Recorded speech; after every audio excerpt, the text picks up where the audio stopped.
Could Sukuna's cannibalism have been a secret third facet of his curse technique? Let's talk about it, but spoilers beware. Alright, first of all, shout out to Animorphs for inspiring this video today, and he just wanted me to react to this theory that Sukuna eating people might have actually been a part of his curse technique, and could serve to explain just why he was so powerful and why he had so much cursed energy.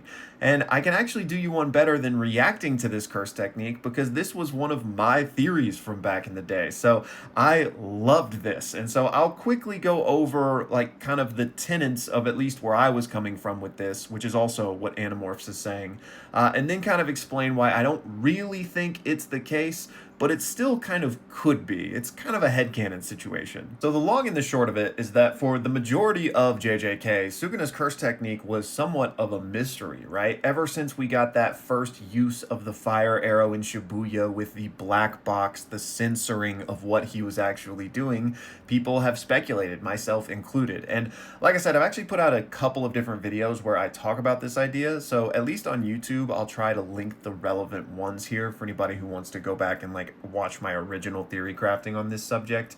But again, essentially, we knew that Sukuna had the slashes, right? We knew that he had the fire arrow, and so what else might he have?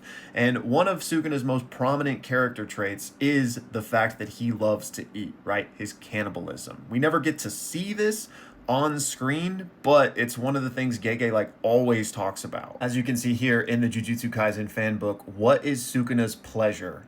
Eating. One word answer, full stop. Again, we know that he's a cannibal. His technique seemingly revolves around the preparation of food, slicing it and then cooking it in the furnace, right? The translation of his domain being malevolent kitchen, at least one of the translations if you use like the older language. So clearly there's a theme here. We know that he even originally like had a connection with Uruume because that they represented like being a fridge for him. Like his whole world revolves around eating and consuming, both literally and metaphorically. Not to mention, just in terms of design, the man has an enormous second mouth on his stomach, right? So it's really not a far leap to imagine, like, maybe his cannibalism could play a factor here. Whether or not it's an explicit facet of the curse technique, maybe Sukuna discovered something about eating people. And again, the mouth stomach in particular is what led me to really dive deep into this back in the day. Because as we know, thanks to my goat Toto here, cursed energy actually stems from the gut, and it's from there that it flows to the rest of the body. So it's a critically important facet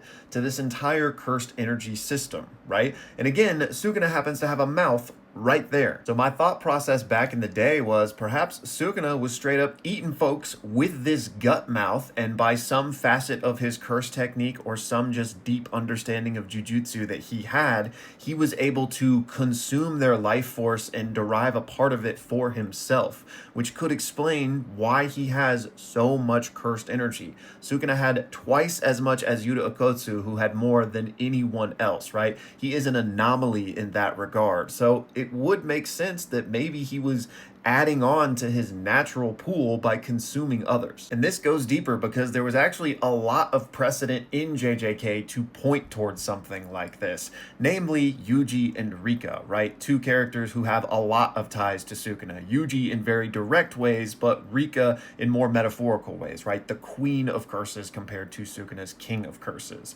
And what do they have in common? Well, they consume things to gain strength, right? Quite literally, Yuji set off the events of the story by consuming Sukuna's finger and gleaning some of its power. Now, obviously, it gets a little bit more complicated than that, but then we know this comes full circle at the end of the story when he consumes his curse womb death painting brothers and gains power from it, and even gains a curse technique from it. And we know that Rika, in order to copy curse techniques for Yuta Okkotsu, must consume a portion of a person. So literally eating people can grant you power in this verse. And again, Yuji is directly related to Sukuna, right? So there could be something there. And depending on when you caught me in my theory crafting back in the day, part of it was like, could Sukuna even have multiple curse techniques thanks to eating people? And that was going to be part of the reveal. reveal. Now, obviously, as the story went on and we learned out more, that became less and less likely, which is when I more leaned into the option, okay, maybe Sukuna's not copying curse techniques, but perhaps he is supplementing his cursed energy, like we talked about earlier. But wait, this still goes deeper, because this could also serve to explain why we saw this moment here, which was a unique moment throughout JJK. Like, Sukuna's head got really large. This is the most we really ever did get to see him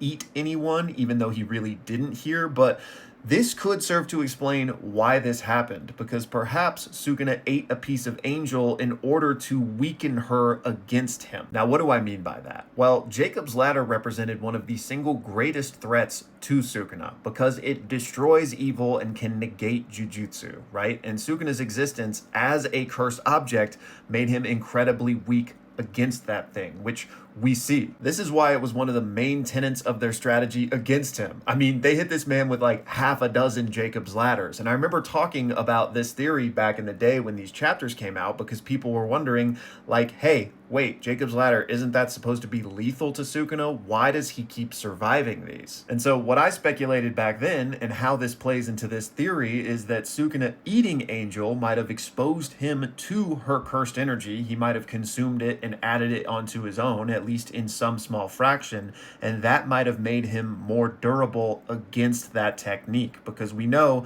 thanks to Gojo here, and I think a couple of other instances within the story, that your own cursed energy is less effective against you. That is why Gojo's Hollow Purple didn't damage him as much as it did Sukuna. So story-wise, this makes sense. Like, mechanically, the way it would fit into JJK's power system would make sense, but most importantly, in my opinion, thematically, it makes sense, because again, eating and consumption is like one of the central tenets of his entire character. So this is why this was one of my favorite theories back in the day, because it just seems to check out. So that's the short version of my theory back in the day. And now that we've laid that groundwork, I want to throw up what Animorphs summarized for his thoughts. And we're pretty much on the same page, as you guys will see. But one thing he brings up that I didn't was that perhaps Gojo losing an arm in the Sukuna fight was meant to be a piece to set up Sukuna being resistant to Hollow Purple, meaning Sukuna could have eaten Gojo's severed arm, and that would have given him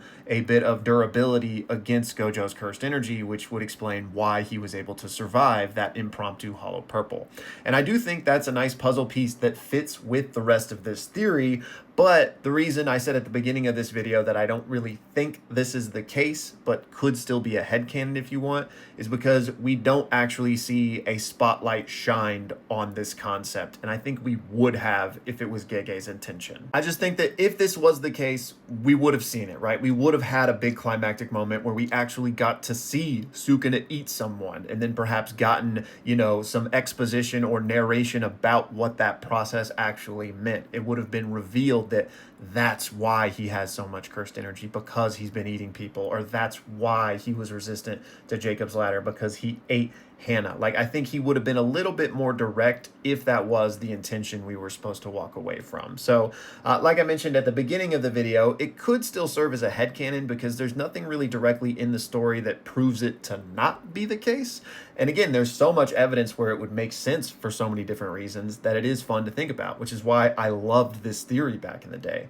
But to me, Occam's razor says, I think the simpler explanation is that Sukuna was just born that way. He just had that much cursed energy, likely as a result of his unique twin, perhaps heavenly restriction-esque scenario, which I've talked about before. So that just makes more sense as an explanation to me, even though, again, I love this idea. So again, Animorphs, thank you so much. I always appreciate your really thoughtful write-ups. And as you can see, we pretty much were on the same page here. But one final thing he says is, could Rika be a distant relative of Sukuna due to their kind of thematic and also mechanical similarities? Again, you know, eating the king of curses, the queen of curses. And I don't think so. Rika definitely does have a very strange past. Like, this little girl was weird, okay? Like, she might have been a sorcerer, death surrounded her, but I don't think that that means she was related to Sukuna. I think they do have a lot of parallels, but I don't think that speaks to any like actual like lineage or ancestry. Anyways, that's gonna do it for this one, y'all. Be sure to let me know all your comments down below, and as always, thank you for watching.